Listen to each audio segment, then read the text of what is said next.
Today's three topics, we're going to take a look at which party people trust on key issues, do another update on how people are viewing the war in Iran, and then end with a question about billionaires versus the government. Who does more good for America?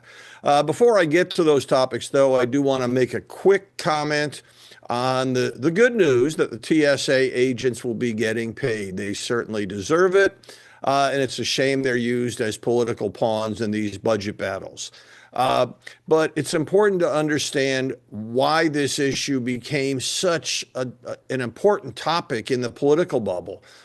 It's not because the vast majority of voters were impacted. In fact, fewer than 2% of voters said they had experienced any kind of major inconvenience because of the TSA funding issues. And the reason that had an impact, even though it's a very small number, it's who it was. A lot of those who were impacted are in very elite circles. They make a lot of money. They have a PhD. They're people who the congressmen hear from. And by the way, members of Congress themselves sometimes experience those delays.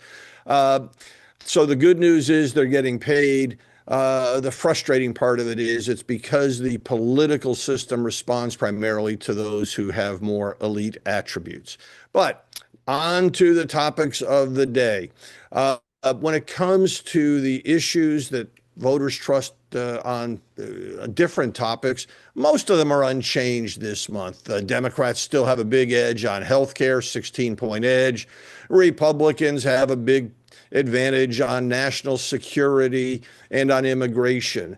If the economy was a non-factor, those issues would probably on balance give the Republicans a little bit of an edge, especially the immigration topic. However, the economy drives elections. And right now, the Republicans are losing ground on that. When it comes to the topic of inflation, 37% now trust Republicans more than Democrats. 35% trust Democrats. That's a 2-point edge for the R's, down from a 4-point advantage a month ago. On the economy overall, 37% trust the Republicans, 34% the Democrats. That 3-point edge is down from 8 points a month ago. But it's important to look at the dynamics, what's really happening with those numbers. It's not that people are trusting Democrats more. In fact, on both of those issues, on inflation and the economy overall, the numbers for Democrats are down a point from a month ago. The bigger movement is among Republicans. On inflation, Republicans have lost 3 points from a month ago. On the economy overall, they've lost 6 points. If those trends continue, it's going to be a very good night for the Democrats in November. I touched on this a little bit in answer to a question on Wednesday. Other issues do play a role. The immigration issue is certainly going to help the Republicans in November. Some of these other topics will as well, but the economy is the driving force. And if the GOP can't turn that around, if the economy isn't doing better by November, nothing else is going to matter. Now, Iran. Nothing has changed in terms of the top line numbers. 39% favor the attack. It was 40% on the first day of the attacks, and the number has hovered right at that level ever since. A majority are opposed to the attacks. That's been true ever since as well. However, we're seeing a growing decline in confidence that the objectives will be achieved. On the first day of the attacks, 55% of voters said they thought, it's pretty likely that we will be able to bring about regime change in Iran.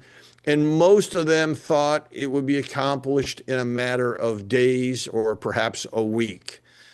As the week wore on and it became apparent things were going to drag on a little bit, the number who said they thought we would succeed in bringing about regime change fell from 55% to 50%. It's down to 44% today. So we're seeing a decline in that confidence. 68% of the Trump base still expects it to succeed. 52% of more traditional Republicans, but fewer than a third of all other voters expect that regime change is likely. And if it does happen, those who are optimistic, they think it's going to take a whole lot longer. In fact, right now, 38% of those who expect we'll be able to bring about regime change say that it will take a few months. 29% say it'll take a year or several years. Only 15% are talking a matter of weeks. So there's been a decline in the expectation that we'll succeed, and we're thinking about a much longer timeline, which is problematic for a war that has little public support. Finally, billionaires versus the government. Who does more for society? Is it billionaires who create successful companies and then give some of their money to charity, or is it governments and the government programs that they oversee? Turns out when you ask that question, it's a political Rorschach test. 42% of voters say it's the government, 40% say it's the billionaires.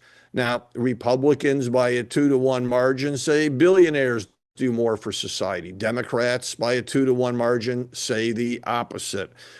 Atheists are the group that is most likely to say it's the government. Evangelical Christians are most likely to say it's the billionaires. And by the way, homeowners, well, they lean in favor of the billionaires. People who don't own a home lean the other direction. I think you should consider these results as perhaps the ultimate example of choosing between the lesser of two evils. These results don't say that 40% are cheering billionaires as being the great savior of society, or the government, 42% believe government programs do all these great things. It's just that some people think one is a little less problematic than the other.